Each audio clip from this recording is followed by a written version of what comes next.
I'm going to speak to you today about Southern Silver Exploration Corp. and quite specifically the Cerro Las Manitas silver lead zinc project located in Durango, Mexico. I will be making forward-looking statements. I am a geologist. That's really part of my job. The main focus on the presentation today will be Cerro Las Manitas. It's a silver lead zinc skarn located in Durango, Mexico. At this time, it is one of the largest and highest grade undeveloped silver projects in the world, with indicated and inferred resources totaling 272 million silver equivalent ounces at an average grade of 354 grams per ton silver equivalent. We're in a very well-established silver mining district located in Durango, Mexico. We're surrounded by producers, very good neighbors, excellent place to work. We've completed a number of value-creating transactions over the last year, starting with the acquisition of our former joint venture partner's 60% interest in the CLM project for $15 million in cash and share payments. This now gives us 100% ownership and control of the project, and we're fully financed to continue moving the project forward.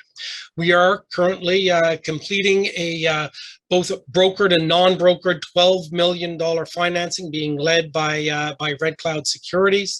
And now in terms of the upscaling opportunity, we are just completing a 20,000 meter drill program.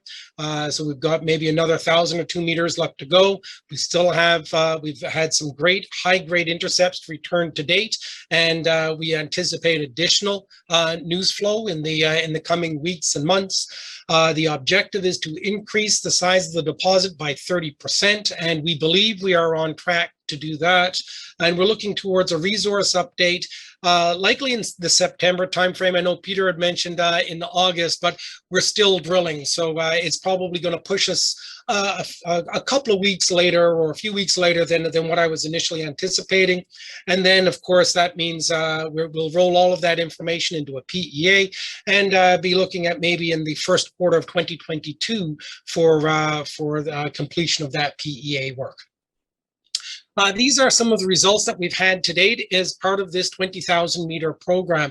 And, you know, the highlights here really are the high grade assays that we've been able to return as both a silver equivalency as well as the actual pure silver mineralization that's within the intercepts. These are estimated true thickness intercepts, so these are very, very mineable intercepts. Some excellent mineralization, and again with that strong bias to silver and lead, which is very good for the project, ultimately for the project. A bit of a review on the capital structure. You can see issued and outstanding shares at just over 250 million, leaves us with a market capitalization of about 131 million. We still have one share payment left to Electrum, but we do have that money in the bank. We have $8.3 million Canadian sitting in the bank, and we are now just completing a $12 million bought deal and non-brokered placement. So we will be well financed as we continue to move the project forward. And so a review of the share price. When we announced the deal with the Electrum Group, we saw a very sharp increase in trading volume, sharp increase in share price that has remained stable for the last, I guess it's going on 12 months now, 10, 12 months. And in that 50 to 60 cent range, 45, 55 cent range. And so we're doing quite well in the market. And since we made that announcement with Electrum, we have been one of the top performing silver stocks since the announcement of that transaction. Again, I've spoken about the transaction, and the main thing to take away here is that it was a relatively low acquisition price. It was $15 million in total cash and share payments. That translates to a purchase price of only 9 cents an ounce silver equivalent ounces in the ground. And so we are getting valued at much, much more than that, up around 40 cents per ounce. So this was a fantastic deal for the shareholder, and it was reflected in our trading and our share price over the last 10 to 12 months. Again, we're just in that current financing. We are closing that within the next several days. So the deal itself gave us full control of the project. It increased our attributable resources. It enhanced the market profile of the company, increased our market capitalization, and made us a more attractive takeover target. And so again, just a reminder of the mineral resource that we have within the project. And we remain one of the largest and highest grade underground resources, undeveloped underground silver-based resources in the world at this point. We have an experienced management team, experienced mine finders with a history of success, particularly in Mexico. You go through the list, you'll see about 12 different production scenarios, 12 different mines. Some of these world-class deposits, like the Peñasquito project in Mexico, Hemlo or Escape Creek in Canada. The San Cristobal project in Bolivia, Los Gatos in Mexico is becoming a world-class deposit. San Nicolas project in Zacatecas. So it's a group of people that know what major projects look like. They know how to advance them and develop them, and they know how to bring them to a production decision, either within the companies that they're operating with or through sale to a producer that comes in and puts the project into production. So in terms of Southern Silver, we do have two projects in the portfolio. The Oro project is an earlier stage project in southern New Mexico. It's 100% owned. It's a laramide copper porphyry system, and I will get on to that at the end of the presentation. The flagship of the company is Cerro Las Manitas. It sits within the heart of the Faja de Plata of north central Mexico. It too is now 100% owned. We spent over $27 million developing it. We're at the tail end now of a 20,000 meter drill program targeting a 30% increase in the resource. That would bring our resources up into the neighborhood of 350 million silver equivalent ounces. We've completed engineering, metallurgical test work, and all of that is getting rolled into a PEA that's now due in the first quarter of 2022. The project is very well located in an active exploration and development area with superior infrastructure and community support. We're in a very safe jurisdiction. We're on the edge of the Alto Plano. As I like to joke, we're out in the middle of the bean fields, not the marijuana fields. It's a very safe area to access, and I've been going in and out of the project since 2011 without any incident or any additional security. Our permits are in place for exploration. We have exploration access agreements in place with the local ejido. We've completed well over 70,000 meters of drilling, and again at a cash discovery cost of only 9 cents an ounce silver equivalent. Exploration is a great way to add value to the project.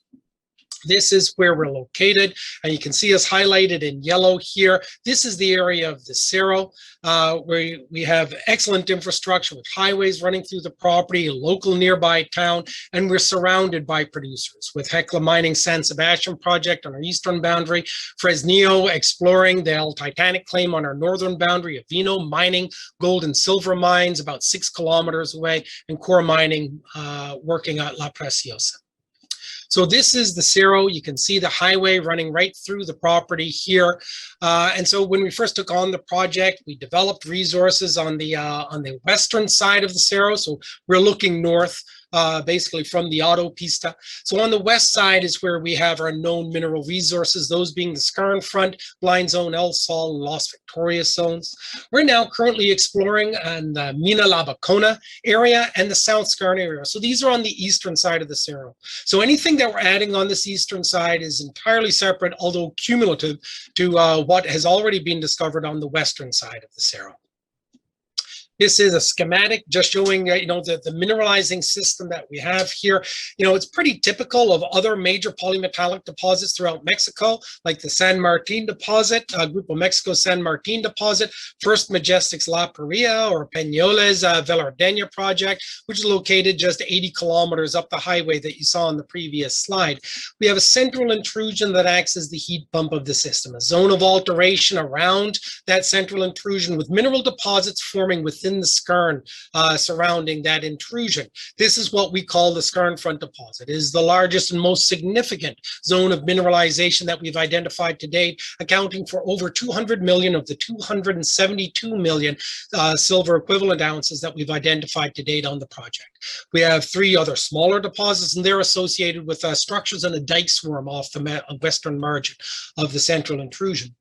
The Mina Labacona target area and the South Skarn are located on the eastern side. Again, there is, we're in the area of historic mining, drilling under a head frame, and continue to develop that. And we'll have updates of that in the next 8 to 10 weeks. This is the mineral resource. Again, just the breakdown is over 80 million ounces of silver and 2.2 billion pounds of combined lead zinc. Major project, and it's only growing bigger. This is where we're drilling right now. It's on the eastern side of the Cerro. So here's the central intrusion, zone of alteration around it. This is the outline of our known mineral deposits. We're currently drilling over on the eastern side in the Mina Labacona target area and the South Skarn target area. This is a longitudinal section of the Mina Labacona target. There's 3 different targets that we've identified in this area. So there's an oxide target, and so we have some oxidation going down around 150 meters depth. So oxide mineralization, and 2 sulfide zones that we continue to drill and develop out. The black holes, or the black dots, are holes that we have drilled, but we're still pending assays. So we are looking forward to continued news flow over the coming weeks. And what we're seeing right here is finding high-grade mineralization relatively near surface and continuing to follow that down some earlier holes that we drilled in 2010 and 2015. So to identify around a 300-meter zone by about another 300 meters down dip. Similarly, at the South Skarn target, we've identified a core area, 300-meter strike length, 400 meters down dip. We're now drilling around the margins and building out some of the resources. Mineralization is carried by high grade and in 119, 124, and again, a broad area of mineralization that will soon be developing into new mineral resources. So in terms of our engineering and metallurgical test work, excellent metallurgical results to date. Over 90% recovery of silver, just under 95% recovery of zinc, over 80% recovery of lead, and 60% recovery of copper. We've worked this into an NSR model and now developed a preliminary mine design on those western deposits. This includes a stope model, production scenarios, and mine scheduling.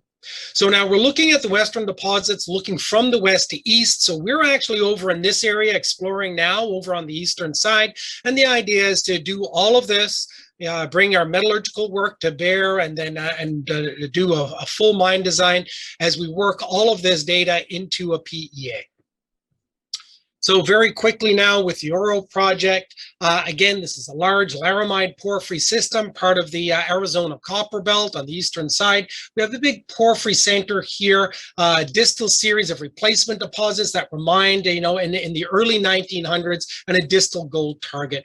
We've flown the area with a ZTEM survey. We have a big porphyry target identified here, and this is going to be our focus. We've identified 6 holes totaling 4,000 meters. We're financed, ready to go drilling on that, and our permitting will be in place by the fall of this year, and we'll be looking at exploring in September, October 2021. So again, that's more news flow that we have going into the fall timeframe, and again, trying to take advantage of the uptick in copper price to the benefit of our shareholders. And so again, why Southern Silver? We have transformative value creating transaction with our former JV partner. It's made a fantastic entry point for the investors. We continue to explore very effectively on the project and are looking at increasing the size of what is currently one of the largest and highest grade undeveloped silver-based projects in the world. And again, just a reminder, our near-term exploration target, we are looking forward to growing this resource by an additional 30% as we continue adding value to the project for the benefit of the shareholder.